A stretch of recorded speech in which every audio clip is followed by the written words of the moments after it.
You remember the rock band Poison? Well, do you remember these guys? And these guys? I bet you don't know or remember who these are.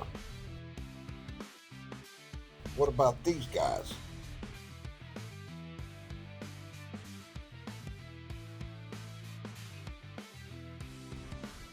They were once the name band Scream. Now, all these bands, all these people have one thing in common: who they eventually became. And they became no other than these guys.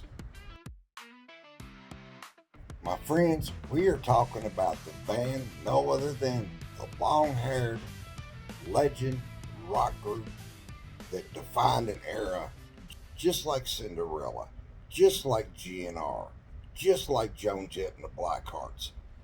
Poison. That's who we're going to talk about today. So, before we get started here, I'm going to ask you to do me that one favor. Go down and subscribe. I would appreciate it so much. Helps me. I can keep creating content, keep growing, keep telling you all about these great bands and growing up in the 70s and 80s and what it was like. Help you remember the great days, what it was like, the music, the styles, the fashion, the friends, school, cars, all that. And please, like. Don't cost you nothing. No obligations. If you don't like me later, remove me. And please leave comments and share everywhere. It helps my content get pushed. I would thank you for that. And don't forget to turn on notifications so you'll know when my next video comes out. You know, this is Billy Teagarden, and this is Teagardens Today.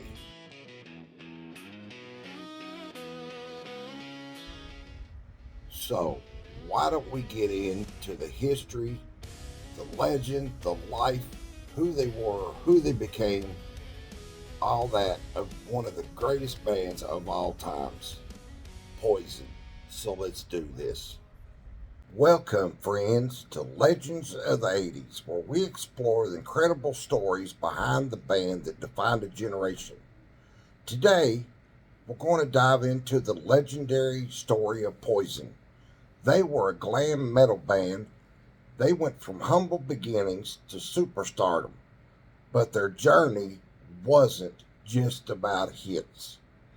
It was also about lineup changes, departures, and the relentless pursuit of stardom. So let's rewind and start from their very, very beginning. The story begins in the early 80s with a group of ambitious young musicians. They started out playing in local clubs, and they were called this band. Kid Rockers.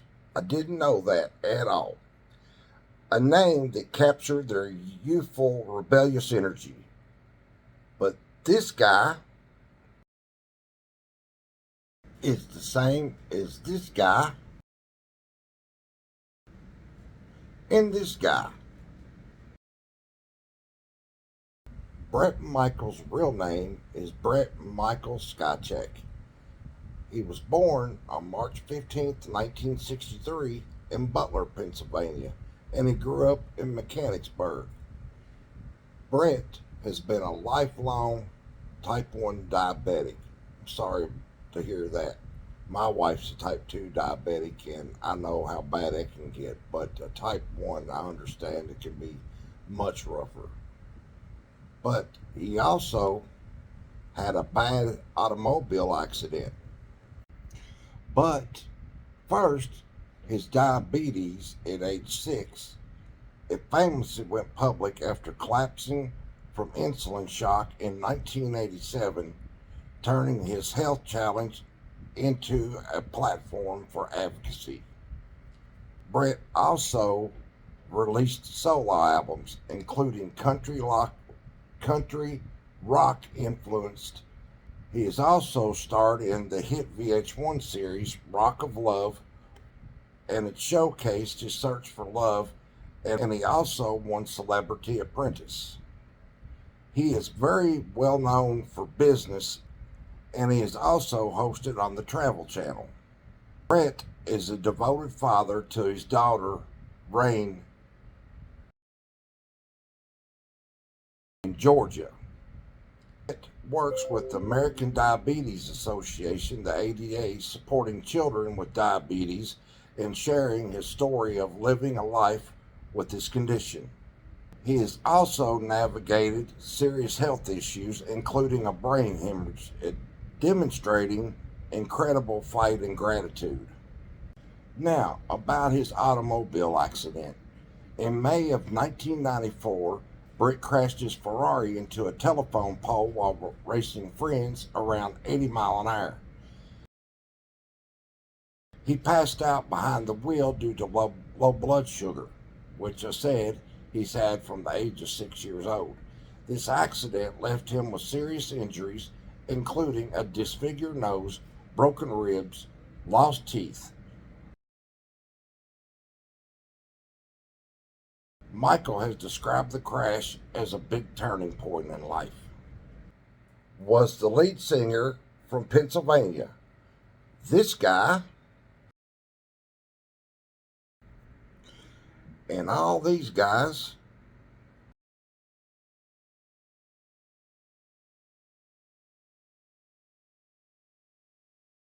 they're all the same person, known as Richard Allen Ream, born August 8, 1961 in Mechanicsburg, Pennsylvania, later becoming what we know today as Ricky Rocket. This guy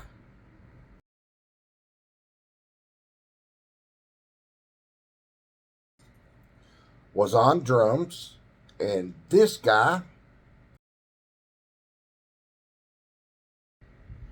he was born Robert Harry Kuykendall, I think I said that right, on November 2nd, 1963. He originally was going to study law. Hard to believe that one.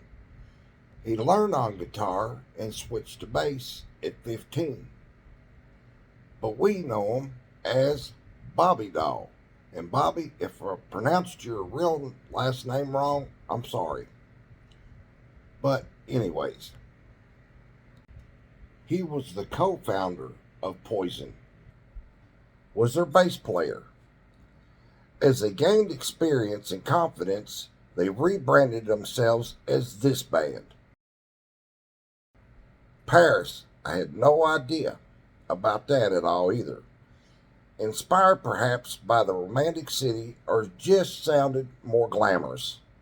They continued to play in small clubs, trying to catch a break, dreaming of very big stages, concerts, and performances. Eventually, they settled on the name Scream, this band.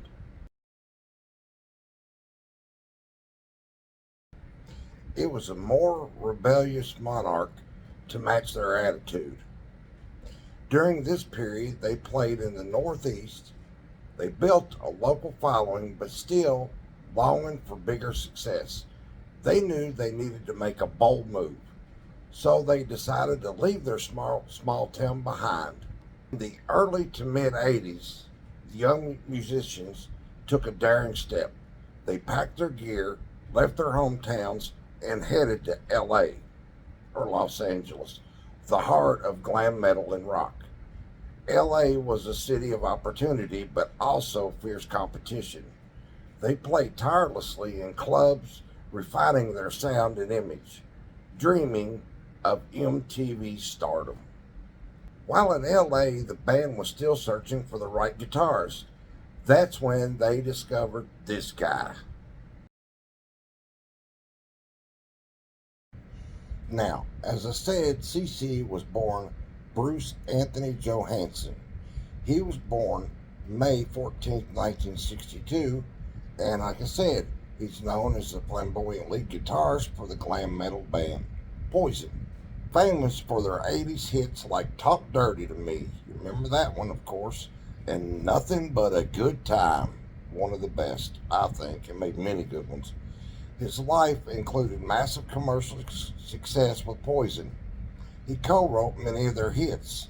He also struggled with substance abuse. Imagine that, leading to a temporary exit from the band in 1991. He formed his own band, Samantha 7. It appeared on reality TV, and later he rejoined Poison for continuing tour and albums. He balanced his wild past and family and sobriety eventually. CC was a talented guitarist with a flamboyant style. He was known for his fiery riffs and wild stage presence. After seeing him play in a local LA club, they knew he was the perfect fit for them. Now, with CC on board, they rebranded as Poison, this band.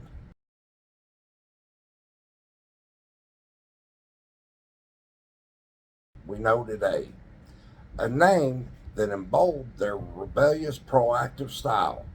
The lineup looked like this: Brent Michaels on vocals, CC DeVille on guitar, Bobby Dahl on bass, and Ricky Rocket on drums. Their look, big hair, makeup, and leather became the hallmark of glam metal. Now, talk about the original members and what happened to them. But the band's lineup wasn't static. Early on, there were some changes. Bobby Dahl and Ricky Rocket stayed consistent as the core rhythm section. Brent Michaels was lead vocalist from the start. He provided the charismatic frontman energy. However, their original guitarist, this guy,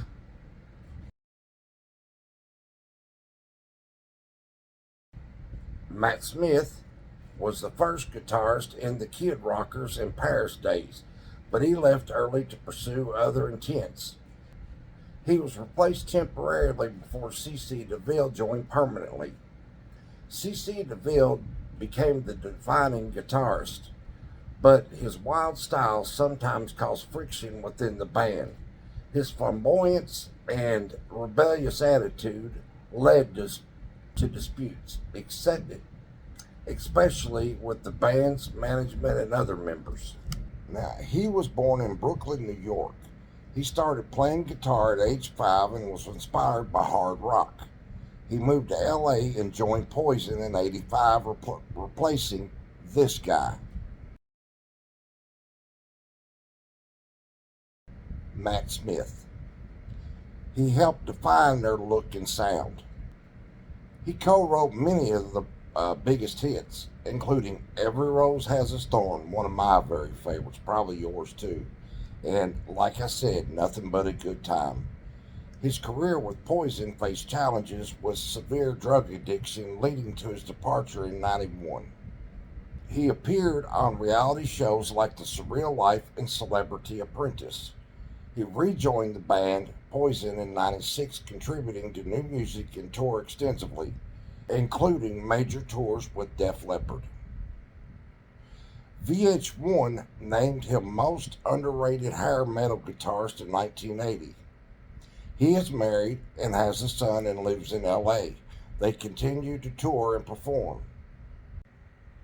Do you know who this guy is?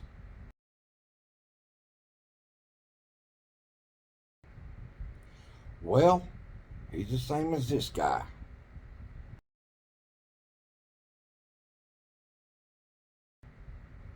And at one time, he almost joined Poison to become this guy.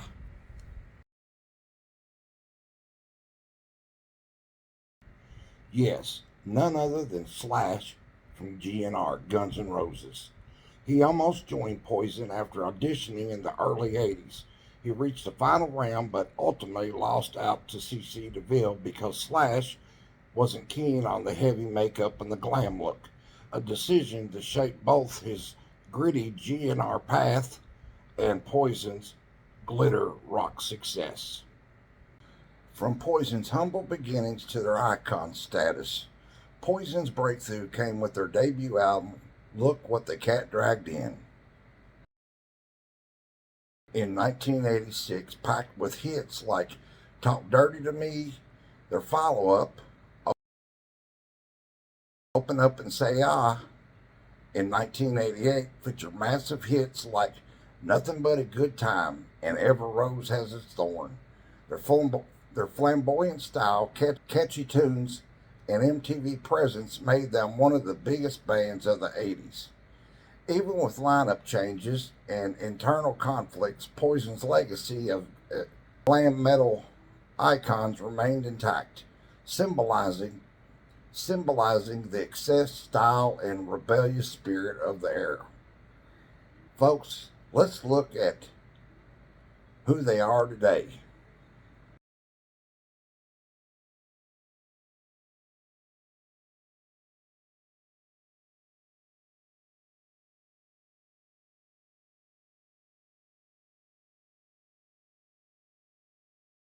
From the roots as kid rockers in Paris through the daring move to LA, lineup changes, and their fiery addition and departure of CC DeVille.